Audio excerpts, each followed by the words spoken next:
అమ్మ ఇప్పుడు శివరాత్రి అయితే రాబోతుంది, చాలా దగ్గరలో ఉంది. మరి శివరాత్రి ప్రత్యేక పూజలు ఏమైనా ఉన్నాయా? అసలు ఎలా నిర్వహించబోతున్నారు మీరు?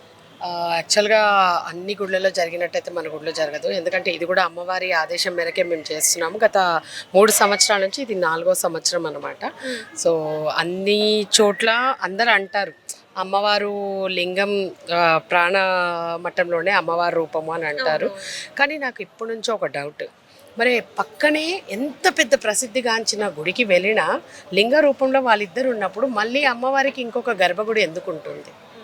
ఒకవేళ అమ్మవారిది క్షేత్రమే అయితే మళ్ళీ శివయ్య ఎందుకు పక్కన ఉంటారు? ఇది నాకు డౌట్ ఎప్పటి నుంచో. ఎందుకంటే నేను చెప్పబోయేది ఇక్కడే ముడిపడి ఉంది కాబట్టి అడుగుతున్నాను ఇది. మేము ఇక్కడ ఏది చేసినా కూడా వాళ్ళిద్దరికి కలిపే చేస్తాము. పొద్దున అభిషేకాల దగ్గర నుంచి సార్ జనరల్ గా ఫస్ట్ తన ఏం చేస్తుంది అడుగు ఫస్ట్. అసలు మీరేం చేస్తారు? మేమైతే ఉపవాసం ఉంటాం. ఉపవాసం ఉండి నైట్ అంతా జాగారం చేస్తాం. జాగారం చేసిన మళ్ళీ తెల్లారి లేచి స్నానాలు చేసి దేవుడికి నైవేద్యం పెట్టి మేము అప్పుడు మళ్ళీ ఆహారం అనేది తీసుకుంటాం. చాలా తప్పు చేస్తున్నారు. ఎందుకట్లా తప్పు అంటే చిన్నప్పటి నుంచి మనం నేర్చుకుంది అంతే కదా. అసలు శివరాత్రి అంటే ఏంది? శివరాత్రి అంటే కళ్యాణం, అంటే శివపార్వతుల కళ్యాణం. అమ్మవారు గుర్తుకొస్తుందా మీకు? అమ్మవారు గుర్తుకొస్తుందా? లేదంటే ఎప్పుడు వస్తుంది అమ్మవారు? ఎప్పుడు వస్తుంది? జస్ట్ పూజ చేసినప్పుడు కళ్యాణం టైంకి గుర్తొస్తుంది అంతే. అవును, కళ్యాణంకి వస్తుంది. అమ్మవారు కళ్యాణం చేస్తాం, మళ్ళీ అమ్మవారిని తీసి పక్కన పెడతాం, మళ్ళీ శివ శివ అనుకుంటే లింగోద్భావం ఉంటాం. రాత్రి అంతా శివ శివ అనుకుంటే అభిషేకం చేసుకుంటూ కూర్చుంటాం. అవును, మరి ఎంత పెద్ద తప్పు చేస్తున్నారు? అసలు శివరాత్రి అంటే తెలుసుకోండి, జాగరణ అంటే తెలుసుకోండి ఫస్ట్. అది చాలా పెద్ద తప్పు చేస్తున్నాం మనం అందరం, ఈ సృష్టిలో అందరం. సృష్టి పుట్టినప్పటి నుంచి ఇప్పటి వరకు కూడా మనం అందరం ఆ శివపార్వతుల పట్ల చాలా తప్పులు చేస్తున్నాం. అసలు వాళ్ళిద్దరిని ఎప్పుడు కూడా కలిపి ఎక్కడ చూడం మనం. అవును, అసలు చూసింది లేదు, ఎక్కడ చూడం. సో ఇక్కడ మాకు అమ్మవారు ఇచ్చిన ఆదేశం, ఇక్కడ జరిగే క్రియ. మనం పెళ్లిళ్ళు చేసుకుంటే ఎలా చేసుకుంటాం? ముందు రోజు హల్దీ ఫంక్షన్స్ ఇవన్నీ, ఇక్కడ కూడా మంగళ స్నానాలు అవన్నీ జరుగుతాయి. 23వ తారీఖు నుంచి ఇక్కడ మొదలవుతుంది. 20 బయట ఉంది, మీరు చూసుకోవచ్చు. మీకు పాంప్లెంట్ కూడా ఇస్తాను, చూసుకోండి. 26వ తారీఖు మార్నింగ్ ఇక్కడ జరిగే తంతు ఎక్కడ జరగదు. అది ఈ సృష్టిలో ఎక్కడ జరగదు. అమ్మవారు మాకు చెప్పి మాతో చేయిస్తున్న కార్యం ఇక్కడ పొద్దున్న నుంచి సాయంత్రం మధ్యాహ్నం వరకు వాళ్ళిద్దరిని కలిపి అభిషేకం జరుగుతుంది. ఇక్కడ శివపార్వతులకు కలిపి మధ్యాహ్నం నుంచి సాయంత్రం వరకు వాళ్ళిద్దరి ఆరాధన జరుగుతుంది. ఆ తర్వాత సాయంత్రం ఇక్కడ 8 గంటల కళ్యాణం. రాత్రి ఎప్పుడో 12 గంటల కళ్యాణం కాదు. మామూలుగా మనము గుళ్ళల్లో చూస్తే నైట్ టైం పెళ్లిళ్ళు చేస్తాం. 8 గంటల కళ్యాణం మొదలవుతుంది. వారు ఇచ్చిన ఆదేశమే. యాక్చువల్గా ఏది జరిగినా ఇక్కడ ఏ ఉత్సవ విగ్రహాలకి లైక్ కళ్యాణం జరుగుతుందో వాళ్ళకే భక్తుల చేత అభిషేకం చేపిస్తాం ఉదయం నుంచి మధ్యాహ్నం వరకు. ఆ తర్వాత అవే విగ్రహాలకి కళ్యాణం సాయంత్రం 8 గంటల కళ్యాణం మొదలవుతుంది. 10:30, 11 గంటల వరకు కళ్యాణం అయిపోతుంది. కళ్యాణం అయిపోయిన తర్వాత వాళ్ళిద్దరిని తీసుకొచ్చి వాళ్ళని లోపల గర్భగుడిలో పెట్టేసి ఆ ఏకాంత సేవలో వదిలేసి యాక్చువల్గా అందరినీ పంపించారు. ఏకాంత సేవ అంటే అందరు చాలా తప్పుగా అనుకుంటున్నారు. కాదు, ఏ సమయాన్ని అయితే లింగోద్భావన జరుగుతుందని మీరందరూ భావిస్తుంటారో ఆ టైంలో ఆ అతీతమైన శక్తిని మనందరం తీసుకోవడమే నిజమైన శివరాత్రి. ఎందుకు అని అంటే అది వాళ్ళ కళ్యాణం. ఆ 2 శక్తులు ఐక్యమైన క్షణం అది. అవునా కాదా? అందరూ ఐక్యం అంటే ఇంకేదో తప్పుగా అనుకుంటారు. మనం మనుషులం కాబట్టి మన బుద్ధి అట్లనే ఉంటుంది, అట్లనే ఆలోచిస్తాము. ఇది దైవం కోసం మాట్లాడుతున్నప్పుడు సెన్స్ తోటి ఆలోచించే వాళ్ళని.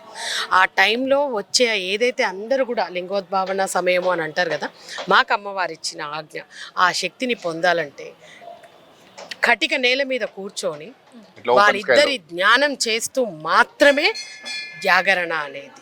కానీ మనమేం చేస్తున్నాము? గేమ్స్ ఆడడము, తంబోలా అని, ప్లేయింగ్ కార్డ్స్ అని, అంతాక్షరి అని, సినిమాలని. ఇదా జాగరణ? నార్మల్ గా అయితే సినిమాలు అయితే చూడడం అయితే ఒక విషయం చెప్తామా, మన చిన్నప్పటి నుంచి థియేటర్లో కూడా వెళ్ళి చూసేటోళ్ళు. ఇప్పుడు ఒక విషయం మిమ్మల్ని అడుగుతాం. పెళ్ళైన తర్వాత అబ్బాయిని అమ్మాయిని ఒక దగ్గర ఉంచుతామా, లేకపోతే అబ్బాయిని ఒక ఆయన ఉంచుకొని అమ్మాయిని పక్కన పంపించేస్తామా? అలా ఎట్లా చేస్తాం? మరి ఇప్పుడు శివుడు పార్వతులు అట్లా చేస్తున్నారు కదా, మీరు శివపార్వతులు అట్లా చేస్తున్నారు కదా. మాట కూడా అంటున్నారు లింగం రూపంలోనే ఉంటదని. అంటే మరి అమ్మవారు ఎందుకు వేరే గర్భగుడిలో ఉంటున్నారు?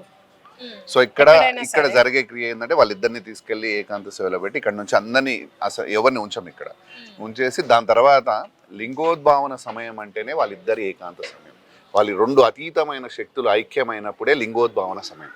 ఆ సమయంలో ఈ సృష్టిలో అది ఎంతసేపు ఉంటుందో అంతసేపు ఈ సృష్టిలో అద్భుతమైన ఒక కాస్మిక్ ఎనర్జీ రిలీజ్ అవుతుంది.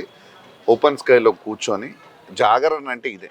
అంటే ఇక్కడ నాకు ఒక డౌట్ ఉంది. ఇప్పుడు మీరు అన్నది 8:00కి కళ్యాణం చేస్తా అన్నారు. కళ్యాణం చేసిన తర్వాత మళ్ళీ మీరు అందరు భక్తులందరినీ పంపించేస్తా అవును, అంటున్నారు. 11 గంటలకు పంపించేస్తాం మేము ఇక్కడ 12 లోపల అందరినీ పంపించేసి ఒకవేళ కూర్చోవాలనుకున్న వాళ్ళు లైక్ ధ్యానంలో ఉండే వాళ్ళకి మాత్రమే. ఇక్కడ కానీ భజనలు, ఇక్కడ రాత్రి- భజనలు రాత్రంతా ఇప్పుడు ఒకట ఈ మనం అభిషేకాలు వాళ్ళిద్దరు మేము ఒక దగ్గర చెయ్యము. ఉంచినప్పుడు శివ శివ అనుకుంటే ఆయన భజన చేస్తే శివయ్య మనతోటి వస్తాడా, అమ్మ దగ్గర ఉంటాడు?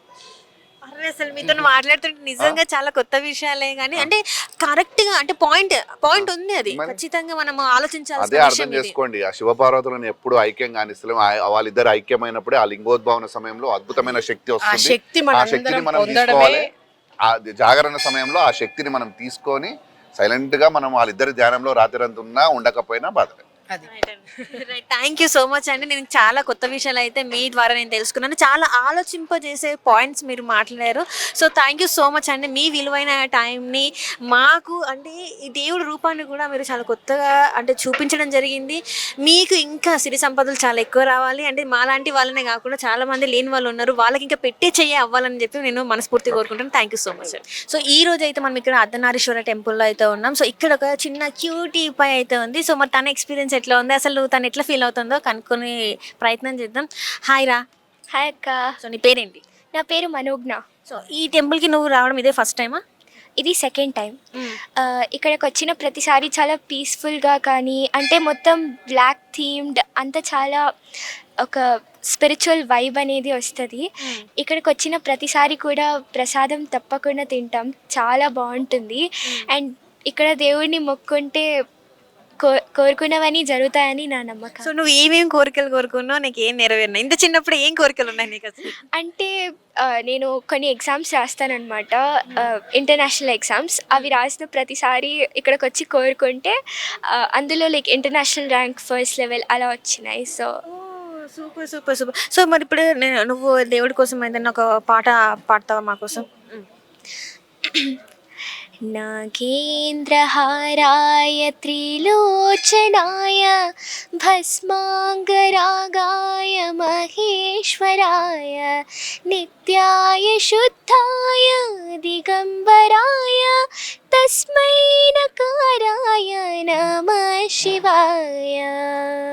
సో క్యూట్, చాలా చక్కగా పాడావు. సో అంటే నీకు ఎట్లా అనిపిస్తుంది ఎక్స్పీరియన్స్? అంటే ఇప్పుడు బయట మనం టెంపుల్స్కి వెళ్తూ ఉంటాం, నార్మల్గా మన ఇంటి దగ్గర ఉన్న టెంపుల్స్కి వెళ్తాం. ఆ టెంపుల్స్కి ఈ టెంపుల్కి ఏమన్నా డిఫరెన్స్ అనిపించిందా నీకు? అంటే నార్మల్గా వెళ్ళే టెంపుల్స్లో అందరం కూర్చుంటాం వచ్చేస్తాం, కానీ ఇక్కడ వచ్చినప్పుడు ప్రతిసారి ఇంకా కొంచెంసేపు ఉండొచ్చు కదా అన్న ఒక ఫీల్ అయితే కంపల్సరీ ఉంటుంది అక్క.